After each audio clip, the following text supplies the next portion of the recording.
할렐루야. 아멘. 너무 귀한 우리 예배의 자리에 함께 나오고 있어서 너무 감사드립니다. 지금 우리 하나님 말씀 함께 읽고 주께서 오늘 저희들에게 허락하신 이 하나님의 말씀을 하나님의 마음으로 한번 나누기 원합니다. 오늘은 고린도전서 9장 19절에서 23절입니다. 짧은 구절이니까 좀 한 목소리로 같이 읽었으면 좋겠습니다. 고린도전서 9장 여기 적혀 있으니까 같이 읽겠습니다. 시작. 내가 모든 사람에게서 자유로우나 스스로 모든 사람에게 종이 된 것은 더 많은 사람을 얻고자 함이라. 유대인들에게 내가 유대인과 같이 된 것은 유대인들을 얻고자 하며 율법 아래에 있는 자들에게는 내가 율법 아래에 있지 아니하나 율법 아래에 있는 자같이 된 것은 율법 아래에 있는 자들을 얻고자 하며 율법 없는 자에게는 내가 하나님께서는 율법 없는 자가 아니요 도리어 그리스도의 율법 아래에 있는 자이나 율법 없는 자와 같이 된 것은 율법 없는 자들을 얻고자 함이라. 약한 자들에게 내가 약한 자가 같이 된 것은 약한 자들을 얻고자 하며 내가 여러 사람에게 여러 모습이 된 것은 아무쪼록 몇 사람이라도 구원하고자 함이니 내가 복음을 위하여 모든 것을 행함은 복음에 참여하고자 함이라. 아멘. 제가 금년에 안식년을 맞아서요. 작년에요. 상반기에는 브라질 여러 도시를 돌아다니다가 이제 5월달에 한국에 와서 브라질 목사님들 모시고 한국에 와서 한국 교회를 경험하고 그리고 6월 달에는 한국 교회를 좀 방문하고 7월에는 유럽을 갔었고 8월에는 아프리카를 가고 9월에는 또 뜻하지 않게 브라질 가서 다시 사역을 좀 하게 되었고요. 이러면서 틈틈이 이제 우리 성식교회가 내 교회인 것처럼 착각하고서는 이렇게 틈나는 대로 이렇게 와서 여러분들 얼굴 뵐 때마다 여기는 나의 어떤 고향 교회 아무 때나 언제든지 이렇게 돌아갈 수 있는 그리고 갈 수 있는 그래서 이렇게 다른 교회에서 제가 설교할 기회는 아니면 어떤 방문할 기회가 아니고 틈이 날 때마다 오늘은 성식교회 가야지. 제가 여기 오려면요 버스를 3번 갈아타야 돼요. 근데 아침에 되면 오늘은 성식교회 가야지 가고 싶은 그런 마음. 근데 제가 설교하고 싶어서 오는 것이 아니라 같이 그냥 예배 드리고 싶고 그리고 성도님들 얼굴 뵙고 싶어서 이렇게 오는 거거든요. 목사님 다음에 설교 안 시키셔도 괜찮아요. 저는 설교 안 하는 게 더 좋아요. 근데 이렇게 제가 또 이번 달 말 이제 2주밖에 안 남았거든요.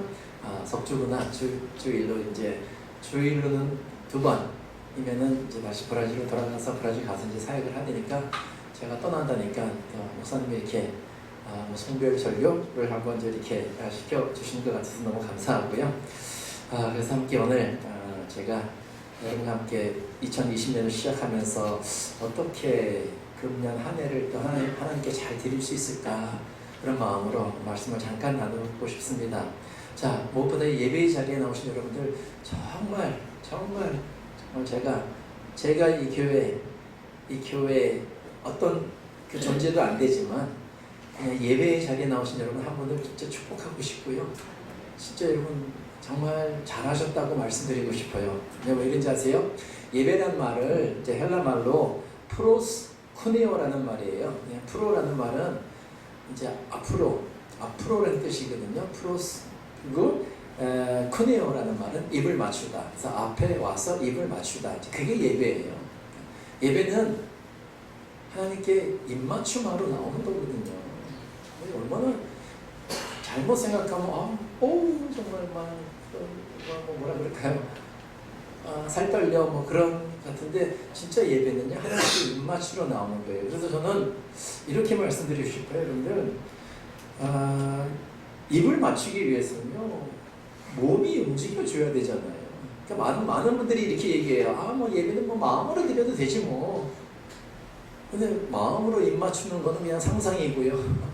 근데 진짜 몸으로 입을 맞추기 위해서는 진짜 몸이 움직여야 되잖아요. 그러니까 로마서 12장 1절에 너희 몸을 하나님이 기뻐하시는 거룩한 산 제물로 드리라. 이것이 너희가 드릴 영적 예배니라. 로마서는요, 너희 마음을 하나님이 기뻐하시는 거룩한 산 제물로 드리라고 안 했고요, 너희 몸을 하나님께 드리라. 이게 영적 예배다. 그 영적 예배가 뭡니까? 그냥 쉽게 얘기해서요, 예배의 자리에 내 몸이 나와 있는 그게 영적 예배잖아요. 온 마음에 전심으로 막 찬양할 때, 찬양할 때 막 찬양하고 기도할 때 쫙, 이게 온 마음 다하는 게 아니고요, 이게 영적 예배일 수도 있겠지만요, 그냥 너희 몸이 하나님께서 기뻐하시는 거룩한 산 제물로 이 자리에 나와 있는 그 자체가, 이게 바로 영적 예배다라는 거죠. 그래서 예배는 마음으로 드려야 되지만요, 마음 이전에 몸부터 나와서 예배 드려야 된다는 거죠. 그러는 차원에서 여러분들 이전에 나왔다는 게 너무너무 참 감사한 거잖아요.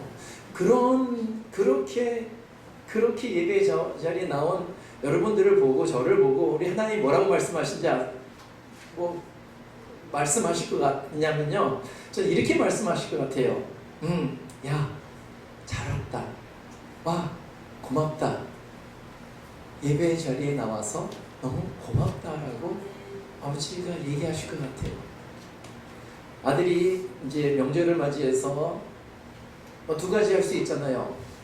통장에 돈 보내드릴 수 있고요, 택배로 물건 보내드릴 수 있고, 전화로 엄마 이번에 너무 바빠가지고 내가 못 내려가.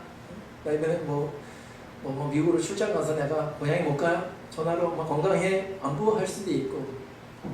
그러면 다 아버님이, 어머님이 이해하시잖아요. 그래, 걱정 마, 괜찮아. 이런 걸 보냈냐, 이러면서. 근데요, 그 7시간, 8시간씩 차 타고 길 확 막히는 데서 찾아갔을 때 부모님이 어떤 느낌이 있었을까요? 아이고, 잘 왔다. 손자 새끼들까지 데려가면 아이고 더 반갑고요. 이 손주들은요, 올 때 반갑고 갈 때 더 반갑대요. 올 때는 반갑고 갈 때 되면 더 반갑대. 너무 애 보는 게 힘들어가지고 하루 이틀 3일만 지나면요, 아이고 빨리 좀 가라야 이제. 올 때 반가운 손자들, 근데 갈 때 더 반가운 우리 손자들. 자, 우리 하나님이, 우리 아버지가 자녀들 향해서 아이고 이 먼 데까지 찾아와줘서 너무 고맙다라고 얘기하시는 것처럼요, 이렇게 주일 아침에, 토요일날 늦게까지 일하고 피곤하고 힘들 텐데 그래도 아침에 일어나서 너희 몸을 내가 기뻐하는 영적 예배로 드리는 자리에 나와서 하나님이 분명히 여러분들에게 고맙다라고 얘기하실 거예요. 하나님 절대로 당연하지 이 자식들아, 당연히 주일날 교회 나와서 예배 드리는 게 당연하지, 어딜 빠지고 나 그냥 죽을래? 그러지 않으신다라는 거죠. 그러니까 내가 지금 여기 억지로 나와 있어도 괜찮다라는 거죠. 할 수 없이 정말 마누라 정말 치맛자락에 오늘 교회 안 나가면 저녁밥 없다고 그러니까 이제 어쩔 수 없이 나오고 계신 분도 계실 수 있지만요, 그거 상관없어요. 그럼에도 불구하고 하나님은요, 네가 그런 어떤 상황도 상관없이 네 몸이 여기 나와 있는 게 그게 영적 예배다. 믿음이 있건 없건 그 상관없다라는 거죠. 내가 지금 믿음 없어도 하나님이 어느 순간에 정말 한 번만 어떤 사건을 통해서 탁 주시면요, 믿음이 확 자라날 수가 있고요. 내가 지금 그렇게 충만하고 뜨겁고 막 이래도요, 뭐 하나 잘못 걸리면요, 믿음 다 버리고 다 떠나버릴 수 있는, 정말 믿음이 크고 높고 낮으면요, 명절 때 많이 쓰는 말처럼 한 끗 차이예요. 한 끗 차이입니다. 그렇게 될 수 있어요. 그래서 오늘 이 자리에 나오신 여러분들 정말 감사하고요. 저도 감사하고, 정말 하나님도 여러분들 위해서 고맙다고 이렇게 말씀하실 것 같아요. 그래서 프로스크네요. 오늘 이 말씀 예배를 통하여서 하나님과 정말 진한 정말 입맞춤의 어떤 놀라운 역사를 통하여서 우리 마음에 감동이 있고요, 가슴이 뛰는 그런 시간 됐으면 좋겠습니다. 오늘 본문에 보면요, 짧은 구절 속에 바울이 한 10명이 있어요. 반복해서 읽을 때마다 5번이나 반복해서 나오는 말이 뭐냐면요, 더 많은 사람을 얻고자 합니다. 얻고자 함이요 유대인들을 얻고자 함이고 율법 아래에 있는 자들을 얻고자 하고 율법 없는 자들을 얻고자 하고 약한 자들을 얻고자 하고 더 많은 사람들 몇 사람이라도 구원하여 얻고자 합니다라고 얘기하고 있잖아요. 그걸 얻는다는 건 참 좋은 것 같아요. 좋은 정보를 얻고 좋은 음식을 얻고 또 좋은 뭐 선물을 얻고 좋은 지혜를 얻고 좋은 얻는다는 건 참 좋은 거잖아요. 그래서 나 이거 뭐 얻는다는 말 다른 말 이제 뭐 공짜로 받는 걸 얘기하는 거잖아요. 그냥 받는 거 공짜로 받는다. 그 얻을 때 얼마나 참 기분도 좋고요. 또 그걸 우리가 얻기 위해서 얼마나 노력합니까? 학생들이 좋은 점수 얻기 위해서 너무너무 열심히 노력하잖아요. 그리고 우리 이렇게 음식점 하시는 분들은 손님들을 참 마음을 얻고 입맛을 얻기 위해서 얼마나 노력을 많이 하세요. 이게 그냥 되는 게 아니잖아요. 우리 목사들도 성도들의 영혼들을 얻기 위해서 얼마나 정말 말씀 앞에 정말 눈물로 기도하면서 말씀 붙들고 이 설교 준비한다고 본문을 몇십 번씩 읽고 반복해서 읽고 저 그런 일들을 하잖아요. 그게 이유가 얻기 위함이잖아요. 자, 금년 한 해 동안 우리 사람들도요, 뭔가를 얻기 위해서 열심히 살아가시잖아요. 그렇지 않으세요? 에이, 난 아무것도 없어도 돼. 그렇게 말씀하신다 할지라도요, 속마음은요, 이것도 얻고 싶고, 저것도 갖고 싶고, 이것도 누리고 싶고, 그런 마음이 굉장히 많습니다. 그럼 우리 2020년 이제 아직 두째 주밖에 안 됐는데요. 금년 한 해 동안 여러분들은 무엇을 얻기 위해서 또 부지런히 또 땀 흘리면서 피곤할 때까지 달려가시겠어요? 무엇을 얻기 위해서요? 무엇을 얻기 위함입니까? 오늘 바울의 고백처럼 나는 그 어떤 것보다 한 사람이라도 더 많은 그 사람을 얻기 위해서 나는 나의 최선의 노력을 다할 것이다. 이렇게 고백하잖아요. 유대인들을 얻기 위해서라면 내가 유대인처럼 되고 율법 아래 율법 있는 사람처럼 되기 위해서는 내가 율법적인 사람도 될 수 있다. 그리고 율법 없는 사람들에게는 비록 그 사람들같이 똑같은 행동이나 이런 건 못하지만 그래도 율법 없는 사람들의 입장에 서서 그 사람들의 마음을 좀 얻고 싶다. 무엇보다 약한 자들에게 내가 나도 같이 약해져서 그들의 마음을 얻고 그들의 영혼 그들을 섬기면서 얻고 싶다라고 얘기하잖아요. 이게 얻기를 원하는 바울의 마음, 그 사람을 얻고 싶은 마음이잖아요. 금년 한 해 우리 성식교회가 우리 성도님들이 좀 이런 바울의 마음을 가지고 어떻게 하면은 우리도 더 많은 사람들을 얻을 수 있을까? 물론 교회가 뭐 커지고 뭐 성장하고 이런 거 그렇게 되면 좋잖아요. 근데 진짜 중요한 것은요, 한 영혼이라도 더 많이 얻고자 하는 그 마음이 중요한 거예요. 그러니까 교회가 커지는 게 중요한 게 아니라 하나님 나라에 한 사람이라도 더 이렇게 들어갈 수 있는 그런 마음이잖아요. 이렇게 얘기하면은 뭐 목사님한테 담임 목사님한테 혼날지 모르지만 혹시라도 내가 전도한 사람이 우리 교회 안 나와도 괜찮다는 거예요. 안 되나? 나와야 되나? 왜냐면 우리는 하나님 나라, 천국을 위해서 일하는 사람들이잖아요. 교회를 위해서 일하는 사람들 되지만요, 천국 속의 교회. 그래서 어저께 어떤 청년하고 막 이렇게 좀 약간 디스커션이 됐어요. 그래서 우선 11조 꼭 내가 다니는 교회 내야 돼요. 그래서 가능하면 그러면 좋지. 그래서 아니에요. 너 그냥 설교사님한테 11조 할래요. 그래서 아니에요. 나한테 11조 하지 마. 교회다 해. 교회도 하는 거고 선교사님한테 하는 거고 뭔 차이예요? 그래도 내가 배운 상식으로는 우리는 11조는 본교회 해야 돼. 싫어요. 왜? 우리는 다 하나님의 사람인데 하나님의 자녀들인데 그럼 내 교회만 하나님 교회고 목사님 교회는 하나님 교회 아니에요? 나는 그냥 목사님 교회 할래요. 알았어 화내지 마. 소리 지르지 마. 그거 뭐 청년이 11조 해야 얼마나 하겠어요. 그래서 하여튼 감사하게 그냥 받아서 축복해주고 제가 교회에다가 이렇게 갖다 바쳤어요. 우리는 제가 그래서 한편으로는 제가 미안하고 송구했어요. 저는 제가 배운 어렸을 때부터 전통 방식으로 반드시 이렇게 해야 되는데 그 청년은 예수 믿은 지 얼마 안 됐는데 다 하나님 건데 왜 꼭 거기다 해야 되냐. 그렇게 하는 게 저는 맞다고 봤는데요. 또 특별한 경우에 또 그런 청년처럼 또 그 입장을 이렇게 생각해주는 것도 좀 필요하다는 그런 마음이 들었어. 하여튼 중요한 건 뭐냐면요. 우리가 하나님께로 더 많은 사람들을 구원하는 게 중요하다는 거예요. 하나님께로 구원하는 그 모습. 자, 그런데요. 세상에서 세상 사람이 너무 어려워요. 일들이. 그렇죠? 돈 버는 거 힘드시죠? 음식하는 거 힘드시죠? 공부하는 거 너무 힘들죠? 근데 그 힘든 것보다 제일 힘든 게 뭔지 아세요? 사람의 마음을 얻는 게 제일 힘든 것 같아요. 영혼 구원하는 게 정말 힘들어요. 제가 오늘 아침에 오면서도 왜 교회가 이렇게 많이 약해졌을까? 교회가 참 많이 약해졌잖아요. 옛날에는 교회가 있고 그래서 운이 좋아가지고 그 교회 주변에 아파트 단지가 들어서면 그 다음에 사람들이 그냥 막 교회는 저절로 부흥됐잖아요.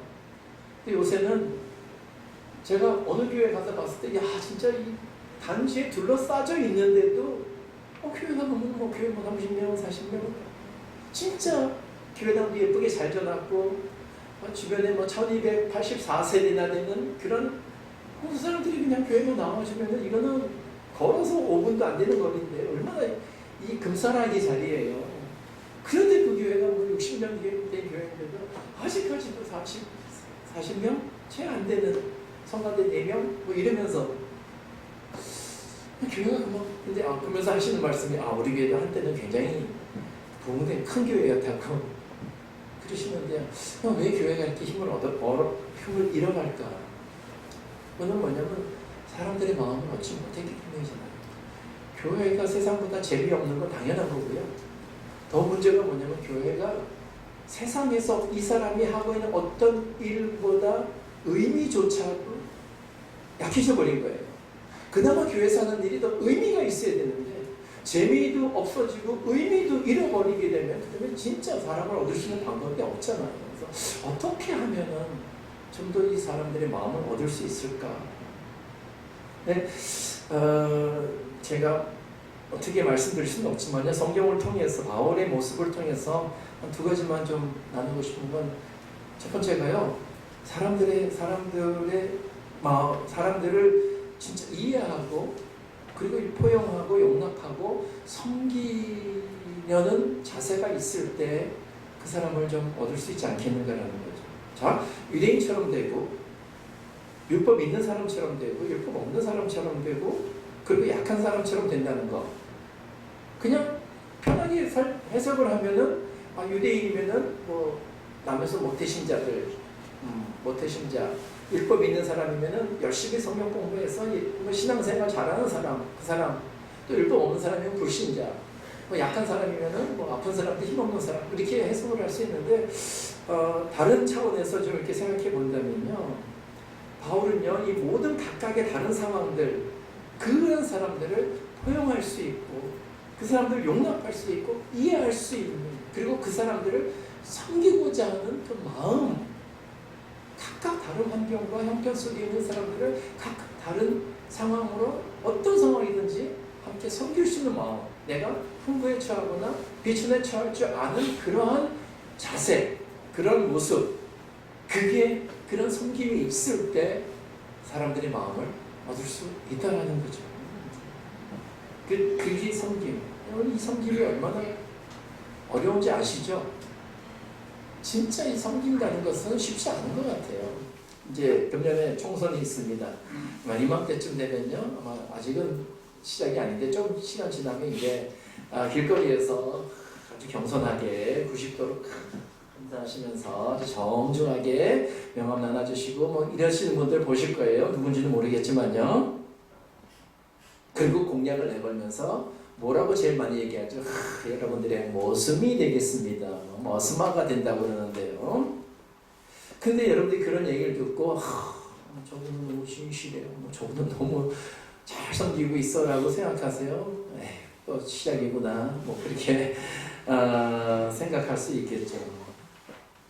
그게 진실적 섬김이 아닌 건 다 알아요. 근데 만약에 그분이 진짜 그것이 진실한 섬김이라면요, 그분은 유권자들의 마음을 얻을 수 있잖아요. 와, 저분 정말 진짜 저래요. 저 사람은 아무 때나 전화해도 달려오고 힘들 때부터 쫓아오고 이런 진실함이 그 안에 담겨져 있으면요, 그분은 유권자들의 마음을 얻을 수 있다는 거죠. 그렇게 그 진실한 섬김이 있을 때, 이게 쉽지는 않지만요, 바울처럼 정말 유대인을 유대인처럼 대하고 율법 있는 자들에게 율법 있는 사람처럼 대할 수 있고, 약한 자들을 약한 사람으로 대할 수 있는 그런 정말 그런 삶의 섬김의 모습이 있다면요, 사람의 마음을 얻을 수 있다는 거죠. 이게 쉬운 건 아니지만 우리 교회가 좀 그렇게 해야 되지 않겠는가. 자, 그런데요, 한 가지 문제가 있어요. 한 영혼을 사랑해서 그 사람을 얻으려고 더 잘 섬기려고 하면 많은 사람들을 얻으면 좋은데, 그와 함께 늘 뒤따르는 것이 뭔지 아세요? 비방과 비난과 이런 것들이 참 화가 따르더라고요. 그래서 바울이 할례 받지 않은 사람들하고 밥 먹었을 때 얼마나 많은 유대인들로부터 공격을 당했어요. 심지어는 동역자인 이 사도들로부터도 굉장한 비난을 받고 청문회를 예루살렘으로 이렇게 불림을 받아서 당신이 왜 그 사람하고 왜 그들하고 이렇게 밥을 먹고 왜 그들과 이렇게 접촉을 했느냐, 이렇게 따지잖아요. 심지어 예수님이 사마리아 성에 갔을 때 유대인들이 얼마나 예수님 핍박했어요. 그 한 여인을 섬기고 싶어서 그에게 목마른 그 영혼에게 영원히 목마르지 않는 그 양식을 주시기 위해서 그 힘든 아침에 쨍쨍 햇빛 쬐는 12시 경문을 찾아간 그 예수님을 향하여서 유대인들은 비난하잖아요. 그런 섬김이신 예수님을 향해서 당신이 어떻게 그딴 여자를 만날 수가 있냐고. 그러면 섬길 때 막 칭찬과 축복이 있으면 너무 좋은데 사실 그렇지 않을 때가 더 많더라고요. 잘 섬기는데 더 욕을 많이 먹고. 자, 지난번에 저희 아버님 얘기 잠깐 했는데요. 저희 아버님이 67년도에 이제 이제 선교사를 헌신하고 2년 동안 전국을 다니면서 수백 개 교회 다니면서 이제 후원금 모금했잖아요. 그래서 후원금을 모금해놓고 은행에다 집어넣고 69년도에 파송을 받으셔서 베트남에 가셨습니다. 사역하다 보니까 처음에는 이자로 선교비 받다가 그 다음에 원금 까먹고 그러다가 73년이 하니까 이게 선교비가 다 똑 떨어지는 거예요. 그러니까 한국에서 편지가 와요. 선교사님 빨리 한국으로 나오셔서 2년 동안 열심히 선교비 모금해가지고 그리고 다시 선교지로 가십시오. 그런데요, 그 당시에 저희 아버님이 선교하실 때 정말 하루에도 10명, 20명, 30명씩 그냥 예수님 영접하는 거예요. 그 전쟁 말기에 얼마나 영혼들이 가난해져요. 우리 6.25 때 여러분들 정말 죽음이 눈앞에 있는데 정말 내가 죽으면 어떡하나 그러면서 예수님 찾게 되지 않나요? 그때는 예수님뿐만 아니라 정말 예수님, 부처님, 있는 신이라고 다 찾는 게 그 시절인데 그때 복음을 전해서 사람들이요 하루에 많을 땐 30명씩 예수님 영접하는 거예요. 집에 가면 결심 카드가 이만큼씩 쌓여야 한다면요. 그런 상황 속에서 내가 이런 사람들을 놔두고 2년 동안 한국 가가지고 나 밥 먹고 살겠다고 한국에 2년 동안 가서 그냥 모금하고 있으면 이 사람들은 어떡하냐 이거예요. 다른 선교사라도 있었으면 좋은데 다른 선교사도 없었어요. 그럴 때요, 제가 안 간다. 안 오시면은 선교비 못 보냅니다. 안 보내도 좋다. 그래서 진짜 정말 그런 마음으로 포기했습니다. 선교비가 안 와서 1월, 2월, 3월, 4월인데 진짜 안 보내더라고요.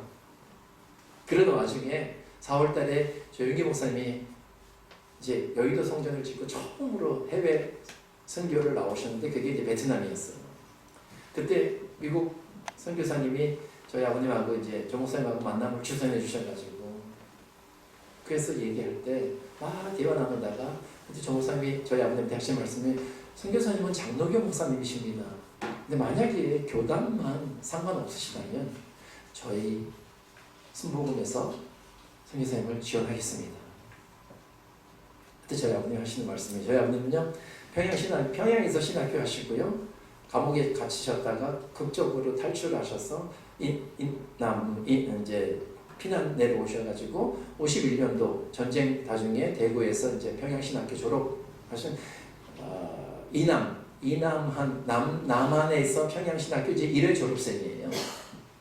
이제 그런 자부심도 되게 많잖아요. 우리 짱 녹여, 짱이라고 자기는 짱 녹여래요. 그래서 그런 자부심이 있는데 그때 저희 아버님이 하시는 말씀이 목사님, 저는 교단보다 영혼이 중요합니다.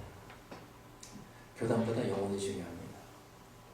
자, 그래서 저희 아버님이 이제 목사님 초청 받으셔가지고 5월달에 여의도에 가서 설교하시고 그리고 나서 이제 여의도 순복음교회 제2호 선교사를 이제 파송을 받으셨어요. 자, 여기까지는 되게 좋았어요. 할렐루야. 야, 이제 우리도 선교비 온다. 이제는 깡통 안 먹어도 돼. 뭐 이러면서 그랬는데요. 그 다음에 우리 아버님 친구들이나 장로교회 목사님들이 그 당시에 1970 막 순복음이라는 게 생겼을 때 얼마나 욕을 많이 먹었어요. 여러분 혹시 그 스토리 아시잖아요. 그때 뭐라고 얘기했냐면 돈 때문에 교단 배신한 목사 이렇게 찍혔어요. 장로교 목사가 감히 순복음을 가고 평양신학교는 야 이건 장로교의 수치다 막 이러면서 엄청난 비난. 그런데요, 저는 지금도 분명히 확신해요. 저희 아버님 때문에 그런 게 아니라 진짜 교단보다 더 중요한 것은 영혼입니다. 근데 그런 마음이 있다 하더라도 비난이 있더라고요. 그러면 우리가 사람을 얻을 때는요, 사람을 얻기 위한 것이 결코 쉬운 게 아니에요. 그 영혼을 얻으려면 그 많은 비난과 그 많은 정말 그 어떤 그 욕들음 이런 건 각오하셔야 된다라는 거죠. 야, 내가 좋은 일 하니까 사람들이 나를 칭찬해 줄 거야. 아니에요. 아니더라고요. 더 섬기면 섬길수록요. 더 잘 섬기면 섬길수록 그런 비난과 그런 욕들을 먹을 수밖에 없더라고요. 그럼에도 불구하고 진짜 중요한 건 뭐죠? 더 많은 사람을 얻기 위한 우리의 섬김은 계속돼야 된다는 거죠. 자, 두 번째로요. 그 사람을 얻기 위해서는요. 잘 섬겨야 되지만 그 사람을 잘 알아야 된다는 거죠. 그 사람을 모르면 사람을 얻을 수가 없잖아요. 그 사람이 싫어하는 게 뭔지, 좋아하는 게 뭔지, 어떤 성품인지, 어떤 성향인지를 좀 알면은, 체질을 알면 건강해질 수 있듯이요. 그 사람을 알면은 그 사람을 얻을 수가 있습니다. 특히 이제 선교사는요, 선교지에서 누구를 얻는 거예요? 그 사람을 얻는 거잖아요. 근데 그 나라 사람을 알지 못하고 내 방식대로 하면은 결국 못 얻습니다. 그러니까 선교사는요, 선교하기 전에 그 사람을 얻기 위해서 그 나라 사람을 더 잘 이해하고, 그러니까 이해하기 위해서는 뭘 배워야 돼요? 말을 배워야 돼요. 말을 배울 때 그 사람을 알 수 있고요. 말을 배우면서 그 문화를 알아갈 수가 있는 거예요. 그래서 제가 브라질 얘기 조금만 해드릴게요. 그러니까 브라질 사람들은요, 시키는 것만 해요.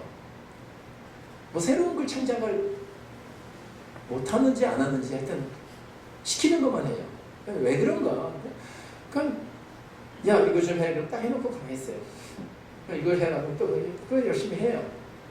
근데 그 다음 우리 한국 사람들은요, 이거 시키면은 이렇게 하면 되는구나. 그 다음날 오면은 내일은 이거 하면 되는구나. 이게 그냥 따닥 또 쓰잖아요 또. 근데 그 사람들은 딱 시키는 것만 해요.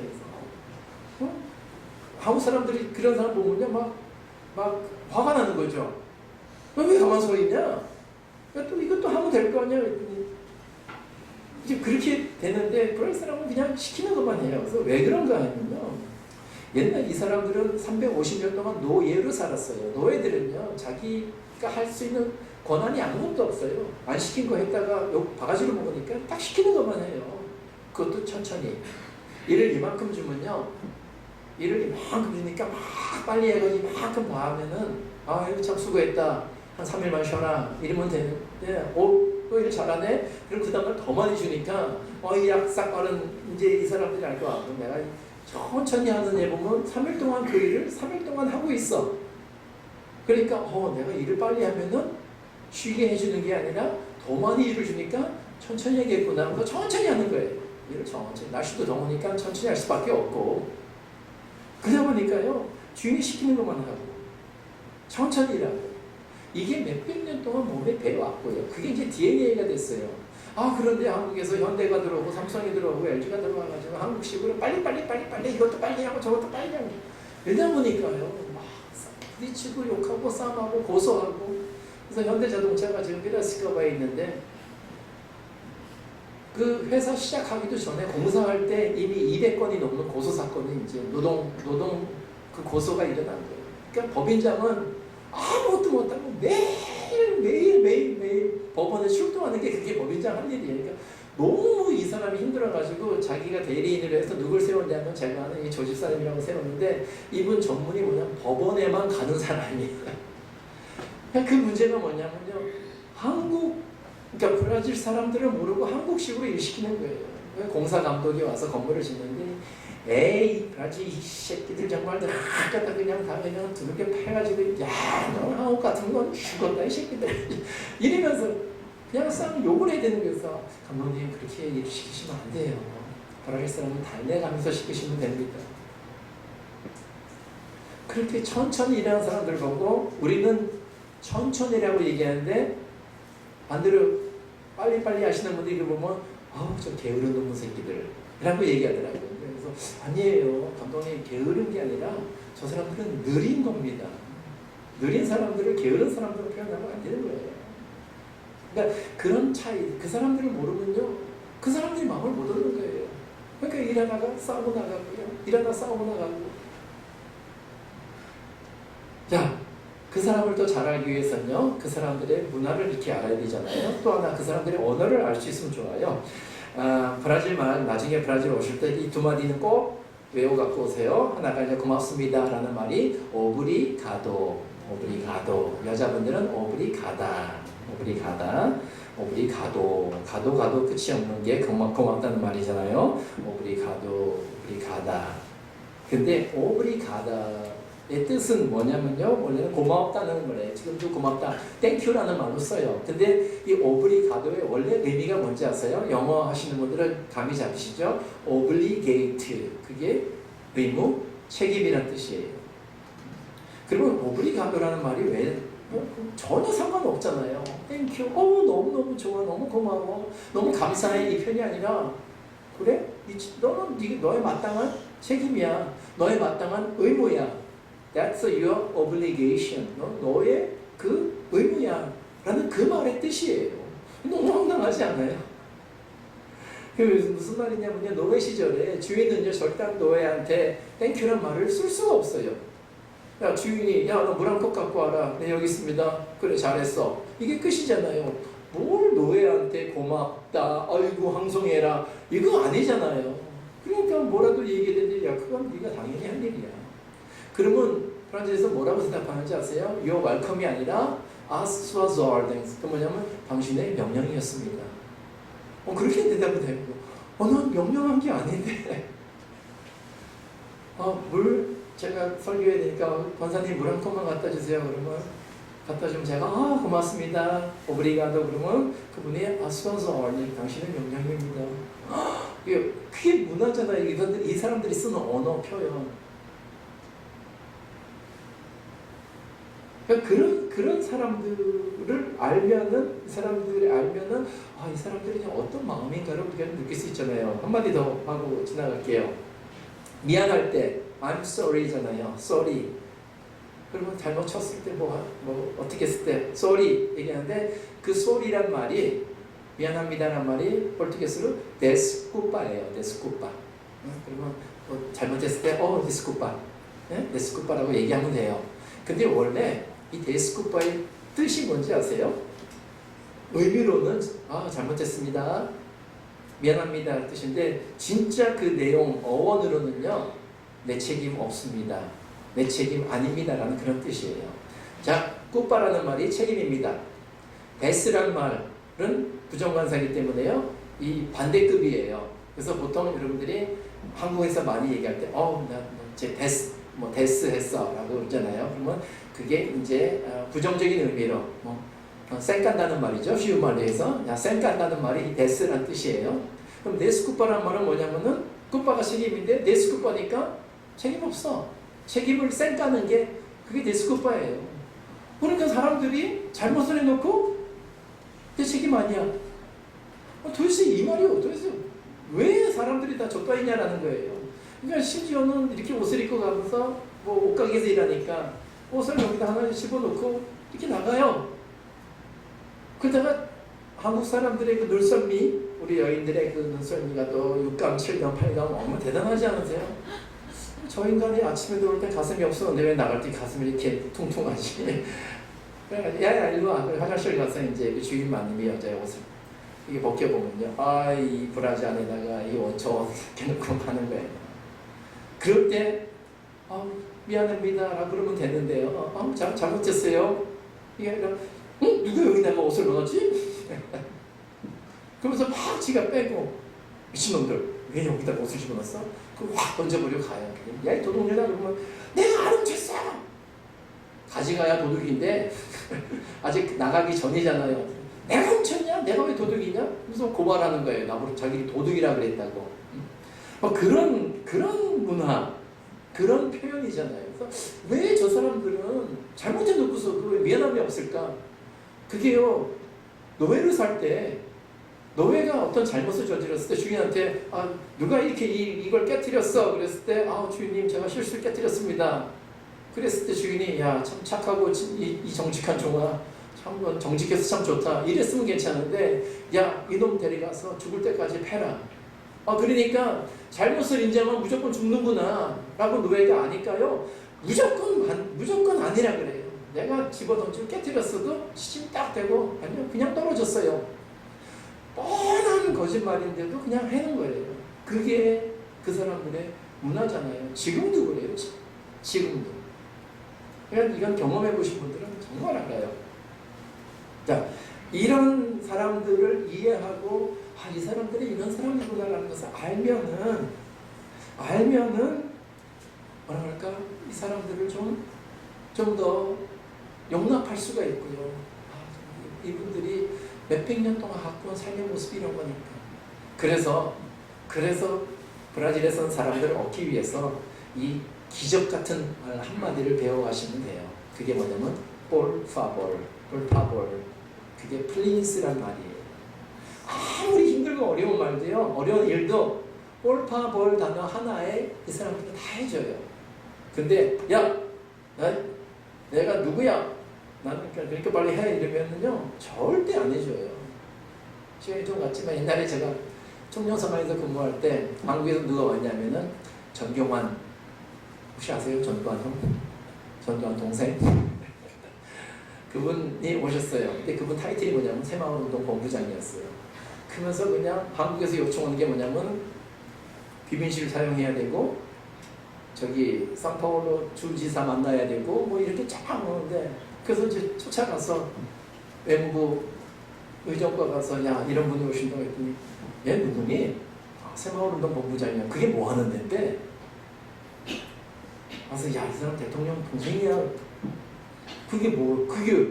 그래서 이다이 대통령 동생이면 그게 뭔데? 이 사람 직함이 뭐야? 장관이니? 아니. 차관이니? 아니. 그냥 새마을운동 본부장이야. 그게 뭔데? 그러니까 이 사람들은요, 아무리 내가 대사가 가서 얘기하고 누가 가서 얘기하고 대통령 동생이야 그래도 귀빈실 내놔 그래도 못 줘. 그런데요, 정말 별별 없는 과장인데 찾아가서 please, por favor, 이번에 이 사람이 이런 일로 오는데 우리 귀빈실 좀 쓰게 해줄래? 그러면 오케이. 그게 por favor. 그러니까 그 사람들을 움직일 수 있는 언어잖아요. 근데 우리 자꾸만 힘으로 누르려고 해요. 옛날 우리가 현대는 자식들을 까불고 있어. 절대 안 통합니다. 대통령이 와도 안 통해요.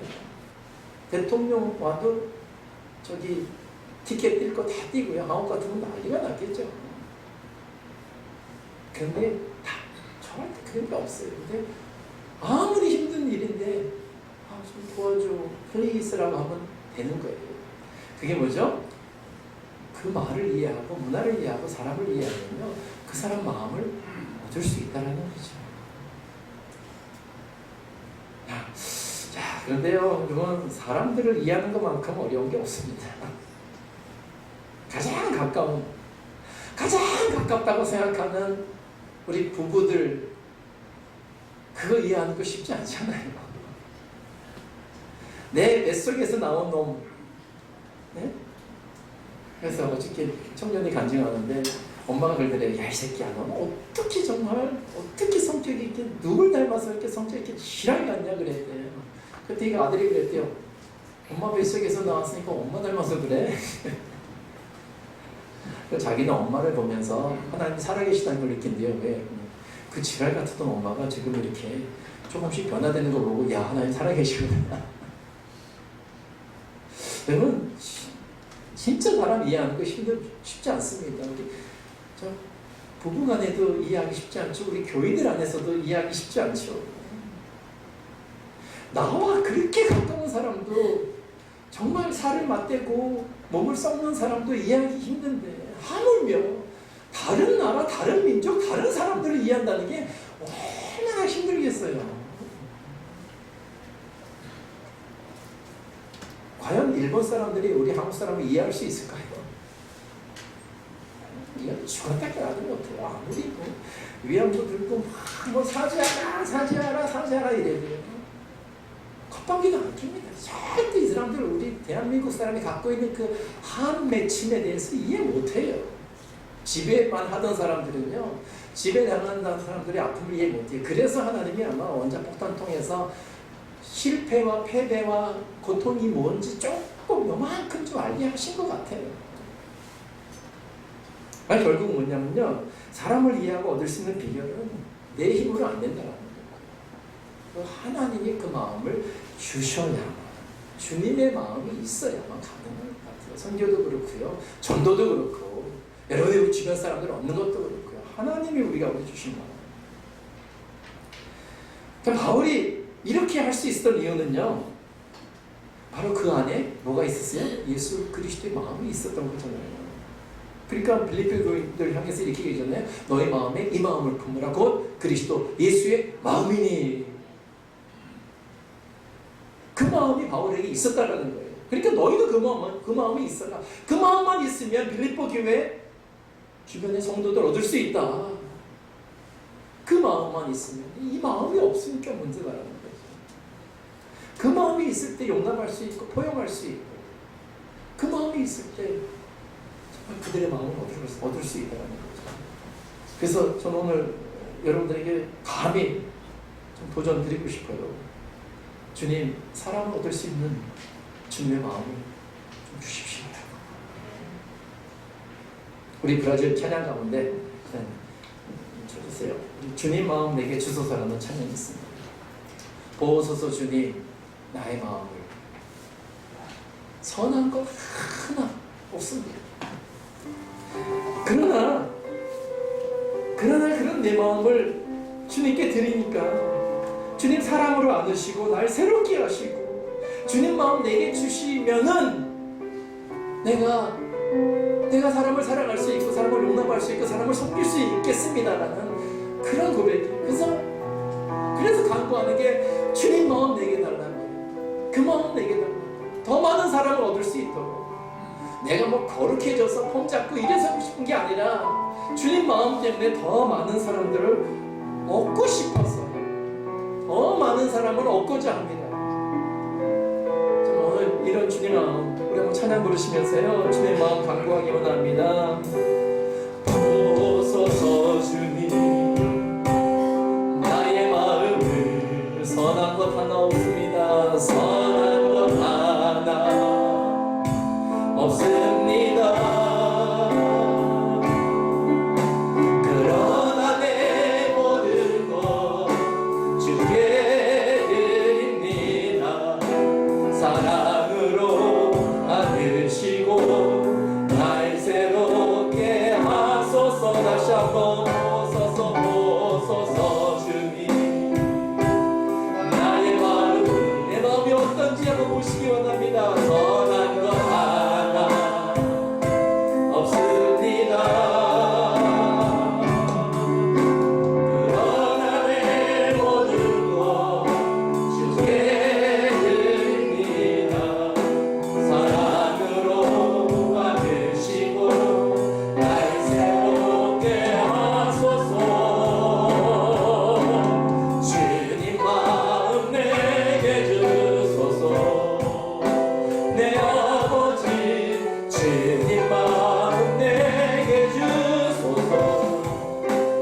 내가